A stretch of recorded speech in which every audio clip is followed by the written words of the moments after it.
views and opinions expressed in this program are those of the participants and do not necessarily reflect the views of BronxNet or the program underwriters.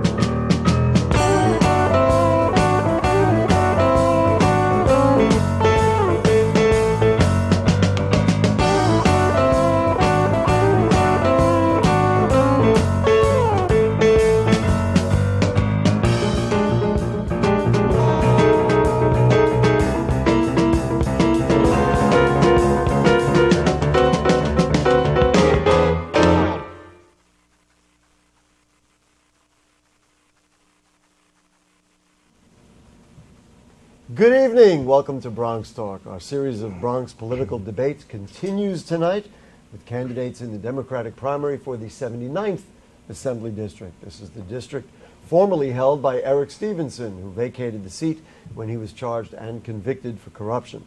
So there's no incumbent in the race, but there are 6 hopefuls. The 79th Assembly District includes the Bronx neighborhoods of Marsania, Concourse Village, Claremont Village, West Farms, and Tremont. As you know, we don't take phone calls during debates, but you can send comments via email to bronxtalk@bronxnet.org or on our Facebook page, and we'll read them on the air during a future edition of our program. We had planned to have 6 candidates, and up until this morning, I thought we were going to have 6 candidates. I received an email from Lenita Jones, who apologized and said she would not be here. Mr. George Alvarez was actually in the hallway outside, and then a campaign associate said, I'm sorry, he cannot appear on the program. And Marsha Michael is simply absent. We don't know where she is, and she is not here. And it is certainly unfortunate. We never accept a candidate's non-participation in events like this. But we are thankful for the 3 candidates who thought enough of their constituents to be here this evening. And so please join me in welcoming Raul Rodriguez. Thank you, sir. Mr. Michael Blake, thank you. And Frederick Ricks, thank you, sir. Thank you. Gentlemen, what we will do, here are our rules. We will ask a question to one candidate who will respond, leading to a free-flowing discussion on the subject, with the original respondent having the final word. The questions include those submitted by the candidates themselves. Each of you will have the opportunity to present a 1-minute closing statement at the end. Again, thank you for your participation. Before we even begin with questions, let's go down the line, since no incumbent, people are not totally familiar with who you are. So just introduce yourself briefly. We'll start with you, Mr. Rodriguez. Sure, Raul Rodriguez. And I'm running because we need a new direction for our community and a better future for our children. Very nice. Mr. Blake? Good evening. My name is Michael Blake, and I'm running to be your next assemblyman because the 79th District desperately needs change for the right direction. Okay, and Mr. Ricks? I'm Fred Ricks, and I'm running because the community in the 79th District is in desperate need for many things to be changed and reiterated. The kids, the youth, the seniors, there's a whole lot of things to be addressed, and I decided to stand up. We'll try to talk about a lot of those things tonight. So, Mr. Rodriguez, let's start with you, and I'm sure the other 2 also have thoughts on the fact that we have empty chairs yet again in the Bronx, and in particular in this district, where 2 out of the last 3 assembly members were convicted of corruption. What are your thoughts on the fact that there's only 3 of the 6? Well, Gary, what I have to say is that this shows a level of commitment by obviously, the chairs that I fill and the chairs that are empty here. And, if this is now, what can you expect when you're in Albany in session? The level of commitment that is shown by the candidates, it's expressed here. Mr. Blake? I think it's clear that the 79th District needs someone that's going to be there for them, to stand up for them, to be present for them. And what does it say that when there are individuals who are not here to express their views? However, we are here. And the reason why I'm asking for your vote is to provide a new direction for the 79th District. I'm born and raised in the Bronx, New York, went to PS 79, 118, DeWitt Clinton High School, had an opportunity to serve our country and work for President Obama at the White House. but came back home because we have an opportunity to fix things in our communities, and that's why you need to be looking at us, and that's why I'm asking for your vote in this election. Mr. Ricks, your thought on the empty chairs? My feeling is that it's just a blatant lack of concern for the people in the district, and sometimes people are motivated for their own personal reasons and not for reasons of the community. And it's not that important to show up and let people know who you are and what you represent at times. So I believe that has a lot to do with the empty seats. And I chose to do what I'm doing because I've traveled the world. I've never been associated with a lot of political aspects, but my desire to help the community is what's driven me to this point. And so that's why I stand up, and that's why I'm here today. Mr. Rodriguez, you get the final word if you wanted to add to anything you've heard from the other two. Sure. No, I mean, I completely agree. You know, the fact that we are here shows the level of commitment that we have to our communities, and I believe that we all have to agree that we are in desperate need of a new direction for our community, a better future for our children, but most importantly, that we are the ones that are sitting here today to express that. Mr. Blake, let's move to you. There had been questions, and in fact, you had been taken to court to defend your residency and legitimacy of your residency in this district. So you won in court, you're sitting here.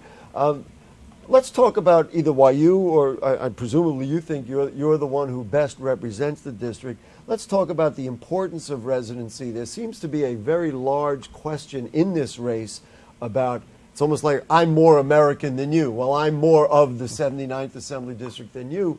What are your thoughts about the whole notion of residency as pertains to you and even some of the other candidates? Well, specific to me, you know, let's be clear, and Gary, you mentioned this already. You know, our opposition tried to take us to court on a ridiculous claim that I'm not a resident here, and as 3 courts have affirmed, born and raised in the Bronx, this is my home. This has always been my home, and always will be my home.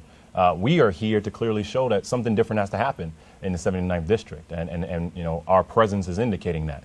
I am asking for your vote, you know, simply because we know things have to be different for the seniors who need more access to affordable health care, especially when you think about the donut hole that's being closed, for the young people that we all care about, the mentoring that I do at PS 198 for the Alpha Eagles program, for the young people who are concerned by the gun violence that's happening there, for the jobs that we have to have created as well. What we need to be talking about are the issues. And how we are going to focus on helping our communities. And that's the reason why I'm running to be your next assembly member, and that's why I'm asking for your vote on September 9th. Mm-hmm. Any other thoughts about some of the residency issues or other issues that we've had in the district? Either of you?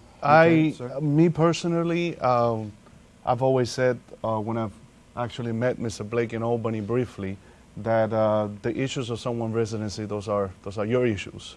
You know, and he made it clear to me that he didn't have one, and we never discussed that again. Mm-hmm. You know, we need to focus on not where the issues are when it comes to the residency of the candidate. We need to focus on the issues that we have in our community. When it comes to public safety, when it comes to education, when it comes to jobs, when it comes to having jobs with living wages. Those are the issues that we need to focus on. You know, I'll just follow up, and then Mr. Ricks, you can weigh in as well. So is there one candidate, presumably you think it's you, and why so, that you would be better able to represent the 79th and maybe are more of the people, as it were, than maybe some of the other candidates? Well, I think that we all love the people, we're Bronx residents, but the reason I feel, and the most important person in the Bronx that I asked for her support when I decided to run was my wife. We both feel because we have a genuine interest and work in the community that we have done for now going on 10 years. We both work for the Department of Education. We dedicated our lives to public service. We're raising 4 daughters in our community. So when you're talking about someone that understands the issues when I don't have enough to pay rent, I don't have enough to pay light, I have to stand on the line at the pantry, that is something that we have experienced personally. Mr. Ricks?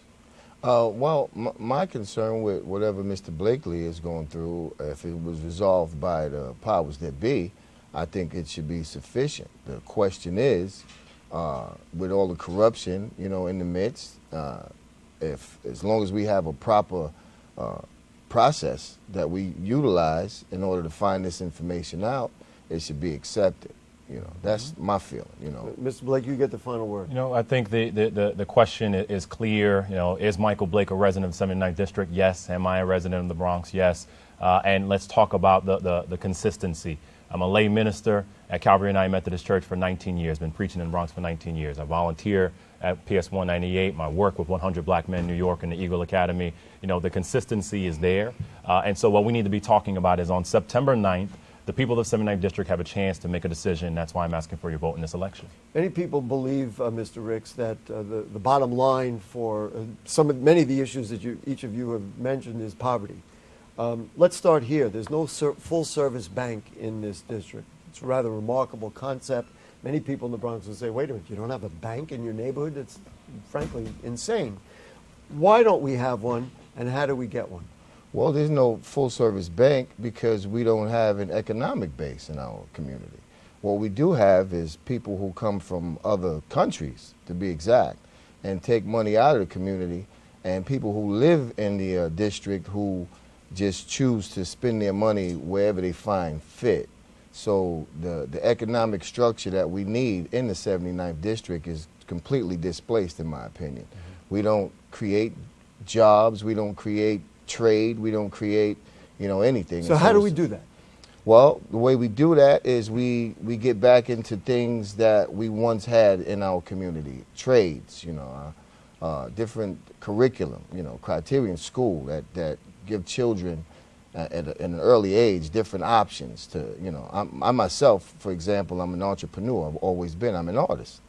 And that avenue is completely gone from our community. The talent is still there, but there's no way or means for them to express the talent. We have young children and adults who can create and generate revenue through skills, through talents.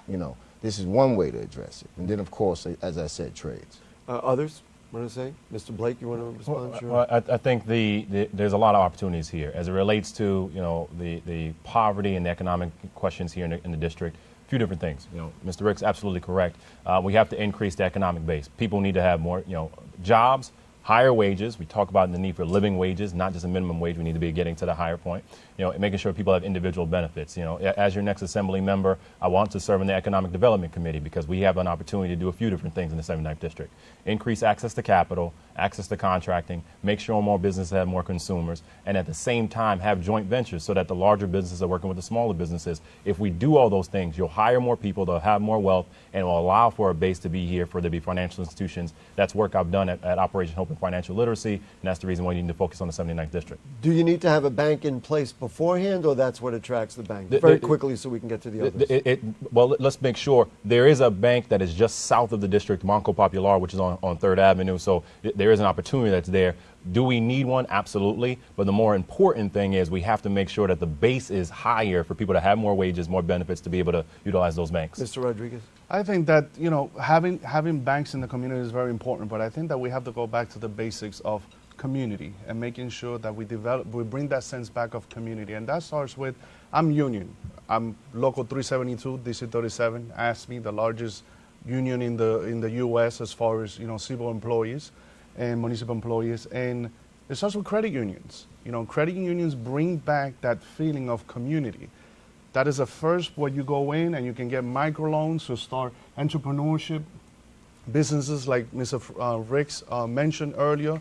And I think that is the first step, making the community lucrative enough so they can come in and invest in our community. You get the final word, sir. Well, it all comes down to science and the mindset of the community. See, for years, for decades even, it's been denied the value of a bank, and the importance of having such institutions in the community. So it's been overlooked, just like the people of the 79th District have been overlooked. So we have to get into those values again. We have to, people need to be educated on why to even bank. Obviously if there's no bank, there's no need for a bank according to the people because no one has complained about it. So this would absolutely mean that people are not as knowledgeable as they would need to be of the importance of a bank in the district. Well, we're complaining about it on this show, so there you go. That's a good first start. Let's stay with the idea of development. It's so important, not only in the Bronx, but in the state of New York. Are you, Mr. Rodriguez, in favor of the influx of malls in the Bronx? We have many new malls being built, not in your district, but certainly around the Bronx. Will the malls benefit this central Bronx district? Will it help to improve employment numbers? And if not, how do you build the economy in that district in relation to the malls that are coming in the Bronx? Yeah, absolutely. So it was a great question. And one of the major issues that now the community is facing when we're building these big malls is that, number one, they're affecting the small business owners in our community. So no longer, you know, the money that was being spent on the shopping district in Tremont or Third Avenue or the Hub, that's going to start decreasing. Why? Because they're going to go into a mall that has air conditioning, that has a food court, that, you know, is brand new and is beautiful, right? But we're not supporting our local business owners in our community How do we anymore. get people to do that so that those communities, I guess that was the implication of my question, that the communities don't die?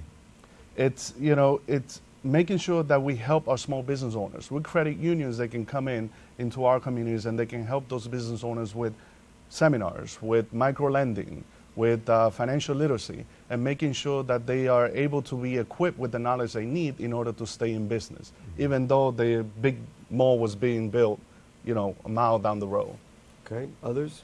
I don't support a mall being in the 79th district. The small businesses, Mr. Rodriguez is absolutely right. The small businesses need the opportunity to grow and realize their dreams. We need to make sure that they're getting more access to capital. A program that I created is the Urban Entrepreneurship Program. It exists right now in Monroe College. Created that when I was at the White House, and we went to 7 cities, New York being one of them, specifically in the Bronx, to help local small businesses get access to capital and contracts in that manner. We need to be focusing, if we have conversations around development, if you're having development, making sure that there's more affordable housing, making sure that those that are in those communities are able to stay in those communities, and also at the same time, make sure that those that are of middle income and other in these respective communities are excited to be in the 79th district. That's what we need to be focusing on, not trying to create larger malls and institutions that are actually negatively impacting the small businesses who need to stay there in the first place.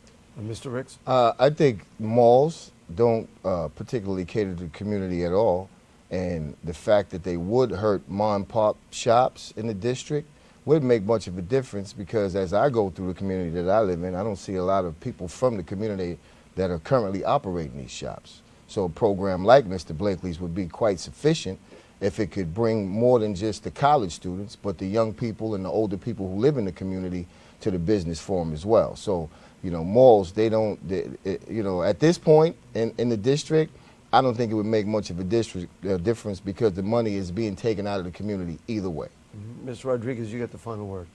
Yes, you know, come September 9th, we're going to have the opportunity to elect someone that is not only, you know, we all hear from the community, but is from the community's work in the community, and to make sure that that person is listening to small business owners and meeting with them on a frequently basis, okay, and making sure that they're being listened to and that the issues that they have are being addressed, especially when it comes to financial literacy, micro lending, programs like Mr. Blake had mentioned, okay, that some of those programs are already in place. We just need to make sure that more business owners are aware of them. All three of you have referred to the importance of empowering our young people, and of course the bottom line for that is schools. The district is unfortunately rife with underperforming schools. Mr. Blake, is Common Core the answer? And if it's not the answer, what is the answer? I think Common Core in principle is a good thing, but it's not being implemented well. The more critical thing is a lot of our teachers are not getting the resources that they need. The young people are not feeling the incentive to go to school and graduate from school. We're not making sure that those that are in our community are getting the help that they need. I often say, if you help someone pick up a check and pick up a book, they probably don't pick up a gun. So how do we help as it relates to a few different things? Number one, community learning. If you shut down a school at 3 p.m. and there's nothing else going on in the community, what is that young person supposed to do? Number two, how do we increase professional development so that the educators can get the resources they need? Mr. Rodriguez has mentioned, himself and his wife can attest, a lot of these educators are not getting the support and resources that they need. So whether it be for the young woman that is teaching for the first time, or that senior that's engaged for 30, 40 years in the community, that's what we need to be focusing on itself. Making sure that we're not trying to educate a student to pass a test, but to actually learn, to understand, so that they can go to school, graduate from school, and eventually get a job that they can leave and execute in the community. Thank you. Others? it's, like everything he said. But on top of that, it's absolutely true. You have principals that are completely overworked. You have principals that they no longer become leaders of the school, okay? They become managers. They become micromanagers because they have all this deadline to meet. And they come on a weekly basis. And you have the teachers that aren't getting the support and the resources that they need in order to be able to teach better. And when it comes to school shutting down at 3 o'clock, we do have a lot of programs in place for after-school programs. But the problem is that every year they keep getting less and less funding. They keep getting cut and cut and cut. So a program that had 100 kids, now that program is having 40 kids. So that's the main issue. We have a lot of programs in place that we need to make sure that those programs, they keep the doors open. Presumably it doesn't help to have an empty seat in the assembly in this district to advocate for For those the last dollars. year, absolutely. Well, I think that's pretty well understated by what we're talking about. Mr. Ricks, your thought? Well, I agree with the two gentlemen, and forgive me for mispronouncing your name, sir, Mr. Blake. Also, the schools are definitely overcrowded. That's a huge issue, and the curriculum in the schools, I don't think, in a lot of instances, benefit the children and the mindset of the children in the community. I think if we were to broaden that and also introduce an opportunity for younger children to have programs that befit them, there's a big difference in having a program. If you have a child who has a special need, or if you have a child who's advanced, there should be things in place for those those differences to balance things out. So, okay, Mr. Blake, you have the final word. Very briefly, our office is at 1149 Boston Road, 167th and Boston Road, right across the street from Morris High School. And every single day what we see are young people that are looking for something to do and need an opportunity. In the same manner, we have to make sure there's cultural competency because we have the largest West African population outside of West Africa in the world here in the Bronx. Obviously, the African American community, the Latino community, all of our respective communities have to come together. So practically, another thing that has to be focused on, the Language Access Act of 2011. 41 agencies were told to make changes as it relates to language. One of the things that has to happen is including French as one of those languages because, again, we have to ensure that all of our communities have a chance to succeed in our schools. Mr. Ricks, we're going to ask each candidate to be very quick because we're almost out of time, but we'll ask a question. We'll give you each about 30 seconds. Former Police Commissioner Ray Kelly said that backing off stop and frisk was a mistake and that it's taken an important weapon away from fighting crime. Do you agree? Key word is weapon. I mean, in my opinion, if you need a weapon, against youth, something is wrong right there, So I don't think that it was a good thing to be. I mean, it's like this. If you continue to impact the youth, if you keep pushing me and you keep telling me that I'm this and I'm that, eventually I would become that. And eventually you would be that person that put me in this position. So there has to be a better way to address the crime. We're going to go around. Mr. Blake, you? I completely disagree. And stop and frisk was the right policy. What we need to be doing is increasing the relationship between the community and our police force. When you increase foot patrol the way they have right now, it's creating more tension in our communities. Absolutely. Mr. Rodriguez? I think that decreasing the stop and frisks in our community, it's going to allow our kids to feel more comfortable. And instead of, when the police comes up to you, instead of you automatically feeling threatened or feeling afraid, that that this police officer is coming to you because he wants to have a conversation or he wants to engage into a positive. So it has not negatively impacted you. The three of you seem to agree it has not negatively impacted their ability to fight crime. No, not in our community. Not at all. Well, they're all what they need to make sure is that we keep increasing, making sure that we keep increasing with community affairs officers on the 4-2 prison. They've been doing a great job for the last few years at making sure that they keep developing that good relationship that they have with the community and the youth. Gentlemen, we've come to the point in our program where we'll give you each a chance for a 1-minute closing statement, and by previous agreement, Mr. Rodriguez, you're first. Thank you again for having us here. Thank you, Bronxnet. For everyone watching at home, my name again is Raul Rodriguez. I'm running to become your next state assemblyman and giving our community a new direction and a better future for our children. So come to September 9th, polls open at 6 a.m., they close at 9 p.m. I urge you to come out, cast your vote, and let's make sure that we move forward in the right direction. Thank you. Thank you very much, Mr. Blake. Good evening, and thank you again. My name is Michael A. Blake. I'm a candidate asking for your vote on Tuesday, September 9th to be your next assembly member. Born and raised in the Bronx, New York, PS 79, 118, DeWitt Clinton High School. Had an opportunity to go serve our country, work for President Obama as the Director of African American and Minority Business Outreach, creating jobs here in our community, engaged with 100 Black Men of New York, Alpha Phi Alpha Fraternity Incorporated, lay minister here in the community. I am asking for your vote because we need a change. We need a change for the better. We need a change for the right direction. So I'm asking for you on Tuesday, September 9th, to vote for Michael Blake as your next assembly member. Me llamo es Miguel Blake, soy candidato para la Asamblea en Distrito 79. Quiero que usted vote para mí en martes, en 9 de septiembre. Thank you. Thank you, sir. Mr. Ricks? Did you just speak Spanish? All right. My name is Fred Ricks, and I'm also running for the Assembly seat. And I would love for you to support, our cause. Ours is a grassroots effort, and it's been embraced by the community. And we have situations that go on in our community, many that we address today, being the stop and frisk being one of them. And there's a big thing now with stopping the violence, and we need to replace the violence. Violence has become a culture in our community. It's not just something that happens. It's something that people take up as a way of life. And the only way to address that is to replace it with something that's more nourishing to the people who participate in these activities. So, that's one of the many issues that we intend to address in our office as Assembly. And I want to thank you all. Thank you, BronxNet. You have a wonderful program. You've done a lot over the years in the community. I'm familiar with your teaching, the camera works and all that. I know you want me to stop, but I won't.